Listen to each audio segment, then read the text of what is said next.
नमस्कार दोस्तों, क्या बात है शैलजा, क्यों परेशान हो? तुम तो कभी रात में जागती नहीं। फिर कुछ नहीं, बस नींद नहीं आ रही थी, शैलजा जी ने कहा। कैसे आएगी, तुम कभी मेरे बगैर सोई हो? आंखों में एक चमक दिखी शिवांश के।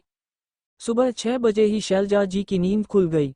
बगल में सोते पति शिवांश की ओर देखा जो अभी सो रहे थे। रात की झल्लाहट के निशान या यूं कहें कि चेहरे पर शिकन नींद में भी दिख रही थे। एक ठंडी आह भरकर शैलजा जी कमरे से निकलकर बाहर आ गईं। दैनिक कार्यों से निवृत्त होकर एक कप चाय लेकर ड्राइंग रूम की खिड़की के पास बैठ गईं और शांत मन से चाय की चुस्कियां ले रही थीं। साथ ही खिड़की से बाहर बगीचे की ओर देख रही थीं, जिससे उनका मन कुछ शांत हो रहा था। कहते हैं ना कि रात हम जिस विचार के साथ सोते हैं, सुबह भी उसी विचार के साथ उठते हैं। रात की बातों में मन उलझ गया शैलजा जी का। सोचने लगी, बात भी क्या थी? कुछ भी तो नहीं। कल रात शिवांश के मित्र की पत्नी सीमा के बारे में बातें हो रही थीं। उनकी 10 अच्छी बातों में एक दो बुरी बातें भी शामिल थीं। तभी शिवांश के मुंह से निकल गया, महिलाओं की आदतें ऐसी ही होती हैं। एक स्त्री होने की वजह से शैलजा जी को ये बात बुरी लग गई। उन्होंने थोड़े कड़े आवाज में कहा, हर नारी एक जैसी तो होती नहीं। फिर बात स्त्री या मर्द की नहीं, बात इंसान की होनी चाहिए। फिर दोनों के बीच बहस शुरू हुई जो जाकर झगड़े पर खत्म हुई, और दोनों करवट बदल कर सो गए। अब ऐसा अक्सर होता है, दोनों के बीच बात किसी भी तीसरे को लेकर होती और खत्म झगड़े पर होती। पर शुरू से ऐसा नहीं था। शैलजा जी पुरानी बातों में खो गई। शुरू शुरू में दोनों के बीच कितना प्यार था। शिवांश शैलजा जी की खूबसूरती के दीवाने थे और सुंदर सुशील शैलजा जी शिवांश जी से बहुत प्यार करती थीं। जब दोनों का ब्याह हुआ तब सारे रिश्तेदार कहते, कैसी शिव पार्वती सी दोनों की जोड़ी है। इन दोनों के नाम का अर्थ भी तो शिव पार्वती ही है। दोनों के बीच का प्रेम भी शाश्वत है। सुनकर दोनों मुस्कुराते और अपनी निगाहों से एक दूसरे को निहाल करते। जीवन चक्र चलता रहा। 2 प्यारे बच्चे हुए। दोनों ने पूरे तन मन से अपने कर्तव्यों का निर्वहन किया। शिवांश जीवन में संघर्ष रूपी हलाहल को पीते रहे और शैलजा अपने प्यार की गंगा बहाकर उन्हें शीतल करती रही। दोनों बच्चे अपने माता पिता के प्यार को देखते हुए बड़े हुए। बच्चे भी बहुत प्यारे थे। ऐसा नहीं था कि दोनों के बीच पति पत्नी वाली तकरार नहीं हुई। तकरार आती और थोड़ी देर बाद ही इनके प्रेम के आगे हार जाती। छोटे बड़े मनमुटाव भी हो जाती थी और तुरंत खत्म भी हो जाती। पहली बार दोनों के बीच मतभेद तब हुआ जब बेटी पूजा अपने पसंद के लड़के के साथ विजातीय विवाह करना चाहती थी। नहीं, मैं विजातीय विवाह नहीं स्वीकार कर सकता, जोर से चीखे शिवांश। पर इसमें हर्ज ही क्या है? हमारी बेटी पढ़ी लिखी है, नौकरी कर रही है, समझदार है, उसे अपना जीवनसाथी चुनने का पूरा हक है। शांति से शैलजा जी ने समझाने की कोशिश की। और हम उसके दुश्मन हैं जो उसके लिए अच्छा लड़का नहीं खोज सकते। शादी मेरी मर्जी से होगी। पहली बार शिवांश ने तेवर कड़े किए थे। हमारी बेटी की खुशी जिसमें हो, हमें वो करना चाहिए ना, शैलजा जी समझा रही थी। शैलजा जी की समझदारी और बेटी की जिद के आगे हार गए शिवांश। बेटी पूजा की शादी उसके पसंद के लड़के से हो गई। वह खुशी खुशी ससुराल चली गई। बेटा जय भी हॉस्टल चला गया। घर में सिर्फ दोनों पति पत्नी ही बचे। पर उसके बाद एक बहुत बड़ा परिवर्तन आया, या यूं कहें कि समय परिवर्तित होता ही है। शिवांश जी के अहम को चोट लगी, जिसका दर्द दोनों के रिश्तों में फैल गया। जब एक बार असहमतियों के बीच पनप जाते हैं तो वो बहुत तेजी से फैलते हैं। अब हर छोटी बात पर असहमतियां होने लगी। सुनिए जरा, इस बड़ी ई कम कर दीजिए ना, मुझे ठंड लग रही है, प्यार से ही कहा था शैलजा ने। अरे, तो मुझे गर्मी लग रही है ना, ऐसा करो तुम थोड़ा मोटा कंबल ले लो, सख्ती से कहा शिवांश ने। आज तुमने फिर बैंगन बना दिया। मैं ठीक से खाना नहीं खा पाया, जानती हो मुझे पसंद नहीं। पर मुझे तो पसंद है ना, मैं अपने पसंद का खाना नहीं बना सकती। पूरी जिंदगी तो बस आपकी ही इच्छाओं का ही मान रखा है, खुद को तो भूल ही गई हूँ। मैंने कब कहा ऐसा करो? जो भी की होगी अपनी मर्जी से की होगी। सब जानते हैं मैं भी सिर्फ तुम्हारा मुंह देखकर जिया हूँ। मेरे लिए नहीं, अपने परिवार के लिए। वो तो मैं ही थी जो सब सह कर आपके परिवार को संभाला। मैंने भी तुम्हारे माँ बाप का बहुत किया है, दामाद होकर भी बेटे की तरह रहा हूँ। तो मैंने कौन सा कम किया है? तुम्हारी बहन की शादी में अपने जेवर दे दिए, जो सिर्फ मेरा था। इस तरह की बातें अब अक्सर होने लगी। घर का माहौल भारी और बूझा बूझा रहने लगा। एक चुप्पी सी छा गई। दोनों या तो एक दूसरे से बात नहीं करते, और अगर करते तो बात जाकर झगड़े पर खत्म होती। शुरू शुरू में तो एक दूसरे को सॉरी बोलकर बात खत्म कर देते, पर जब ये हमेशा का हो गया तो वह भी बंद हो गया। दोनों के बीच प्यार की कोई बात नहीं होती। जब भी कोई बात होती तो वह जाकर झगड़े पर खत्म होती। ऐसा नहीं था कि दोनों को दुख नहीं होता या अपनी गलतियों पर ध्यान नहीं जाता, पर दोनों एक दूसरे के सामने स्वीकार नहीं करते। बच्चे भी बीच में आकर सुलह कराने की कोशिश करते पर वो कामयाब नहीं होते। दोनों के बीच का प्यार कहीं खो गया, पर एक बात थी, दोनों को एक दूसरे की फिक्र रहती। एक सुबह शिवांश देर तक सोते रहे। शैलजा जी परेशान हो गईं। आपकी तबीयत ठीक है ना? इतनी देर तक सो रहे थे? अरे, बस थोड़ा सिर भारी लग रहा है, लगता है वायरल फीवर हो गया है। शैलजा जी भागती हुई किचन में गईं और काढ़ा बना लाई। अपनी कर्तव्यों से दोनों एक दूसरे का ख्याल रखते, पर जाने वो कौन सी फांस चुभ गई थी, जो दोनों को सहज नहीं होने दे रही थी। शैलजा जी जब अपनी बेटी को खुश देखती तो अपने फैसले पर गर्व करती और शिवांश उन्हें पूरी तरह गलत लगते। शिवांश भी बेटी को खुश देखते तो खुद भी खुश होते और अपने पिता होने पर गर्व करते और अपने समझौते को सही मानते। पर पति पत्नी के बीच आई दरार जाने क्यों चौड़ी होती जा रही थी।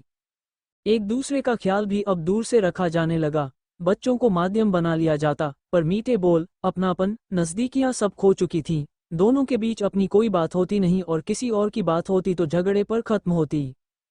शैलजा जी इन्हीं विचारों में खोई थी कि मेड आ गई और दिनचर्या शुरू हो गई। शिवांश भी उठ गए थे। मेड ने उन्हें चाय बनाकर दे दिया था। वो चुपचाप अपने कामों में लग गए। ना उन्होंने शैलजा जी से कुछ कहा और ना शैलजा जी ने कुछ बोला। सन्नाटा व्याप्त था। दोपहर को बेटी पूजा का फोन देखकर मुस्कुराई शैलजा जी। मम्मी, आज पापा से फिर झगड़ा हुआ क्या? नहीं तो। झूठ बोलने की असफल कोशिश की शैलजा जी ने। क्यों झूठ बोल रही हैं मम्मी? आपकी आवाज बता रही है। जिस तरह एक माँ अपनी बेटी की आवाज सुनकर समझ जाती है कि उसकी बेटी कैसी है, उसी तरह एक बेटी भी समझ जाती है कि उसकी माँ कैसी है। आपको मुझसे कुछ भी छिपाने की जरूरत नहीं है। मुझे पता है कि क्या हुआ होगा। आपके और पापा के बीच कोई प्रॉब्लम तो है नहीं जिसे सॉल्व किया जाए। बस किसी बात पर आप सहमत नहीं हुई होंगी और आप दोनों के बीच झगड़े हो गए होंगे। हाँ, ऐसा ही कुछ हुआ है। मुस्कुरा उठी शैलजा जी बोली। क्या करूं, मुझसे गलत बात बर्दाश्त ही नहीं होती और मैं उलझ पड़ती हूँ तेरे पापा से। कितनी भी कोशिश करूं बात बिगड़ ही जाती है। समझ ही नहीं आ रहा क्या करूं, जिससे शांति रहे और सुकून से जी सकें। यही तो आपको तलाश करना है मम्मी। जो पापा आपकी हर बात मान जाते थे, वो आज आपसे क्यों असहमत होने लगे? आपको पता है, मैं अपने पति से आपके और पापा के रिश्ते को आइडल बताती हूँ। मैंने आप दोनों को प्यार से एक साथ जीवन जीते देखा है। आप दोनों के प्यार को देखकर ही तो मुझे प्यार पर भरोसा हुआ है। आपकी समझदारी ही मेरे जीवन का आधार रहा है। अपने माता पिता के बीच प्रेम देखना हर बच्चे का सौभाग्य होता है। जीवन पर भरोसा होता है। अब जब आप दोनों को एक दूसरे की ज्यादा जरूरत है तो आप एक दूसरे से दूर हो रहे हैं, क्यों? ये सही नहीं है मम्मी। मुझे आप पर पूरा भरोसा है, आप जरूर तलाश लेंगी अपने खोए हुए उन पलों को। आप उन्हें खोजिए मम्मी। तुम्हें क्या लगता है मैंने कोशिश नहीं की होगी? पर जाने तुम्हारे पापा को क्या हो गया है, कुछ समझते ही नहीं। मैं तो थक गई हूँ, खींचते हुए जवाब दिया शैलजा जी ने। मेरी मम्मी कभी हार नहीं सकती। प्लीज मम्मी, खुद के लिए, अपने बच्चों के लिए, आपको सब ठीक करना ही होगा। आप तो मेरी प्रेरणा हैं। मैं हमेशा अपने पति से आपके और पापा के रिश्ते का उदाहरण देती हूँ। मैंने आपके हेल्दी रिलेशनशिप को देखा है। मैं जानती हूँ आप सब ठीक कर लेंगी। एक बार कोशिश तो कीजिए। अच्छा चलो मैं फोन रखती हूँ, कहकर शैलजा जी ने फोन रख दिया। बहुत ही शांत और गंभीर होकर अपनी बेटी की बातों को सोचने लगी। ये तो सच है कि हम जिस भी दिशा में अपने कदम बढ़ाते हैं फिर उधर ही बढ़ते चले जाते हैं। जब एक बार असहमतियों की तरफ बढ़े तो फिर बढ़ते ही चले गए। हम दोनों खुद को एक दूसरे से बेहतर साबित करने की कोशिश में लग गए, जिससे हमारा टकराव शुरू हो गया। प्रेम तो एक दूसरे के प्रति समर्पण से आता है, जो हमने खो दिया और अपने अपने अहम को संभालने में लग गए। अब शैलजा जी को अपनी कमियां समझ आने लगी थी। अगर शिवांश के अहम को ठेस लगी थी तो उन पर प्यार का मरहम लगाना था, पर वह अपनी तर्क शक्ति से खुद को श्रेष्ठ साबित करने लग गईं। पुरुष का अहम तो प्रबल होता ही है, स्त्री को सहनशक्ति रखनी होती है। दोनों दो व्यक्तित्व के इंसान हैं तो विचारों में समानता कहाँ होगी। जिंदगी को देखने का नजरिया दोनों का अलग होगा। दोनों को एक दूसरे का सम्मान करना चाहिए।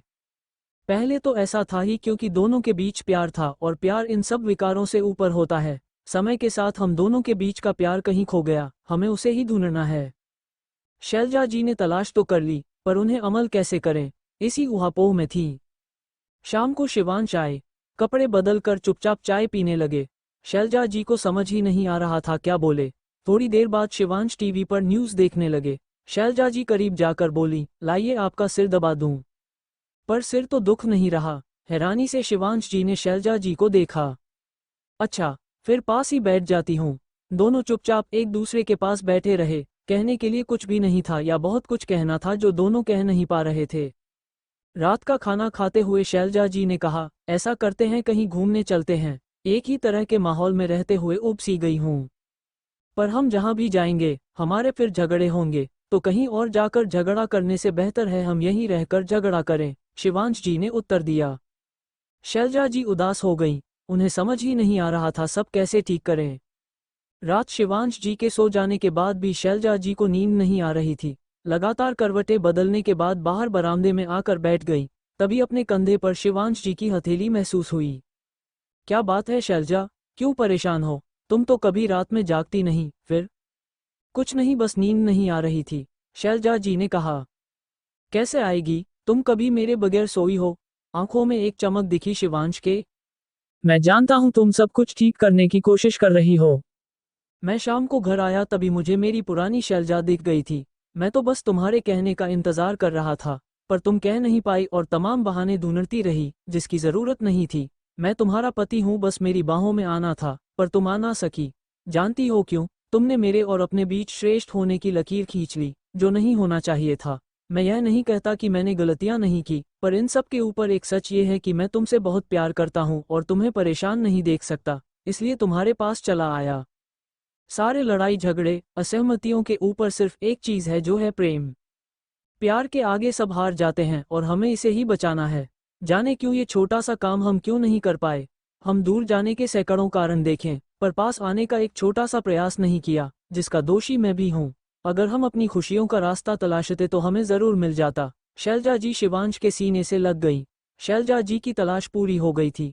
सुबह जब सोकर उठी तो पति शिवांश की तरफ देखा जो अभी तक सो रहे थे। उनके चेहरे पर एक मुस्कुराहट और इत्मीनान था।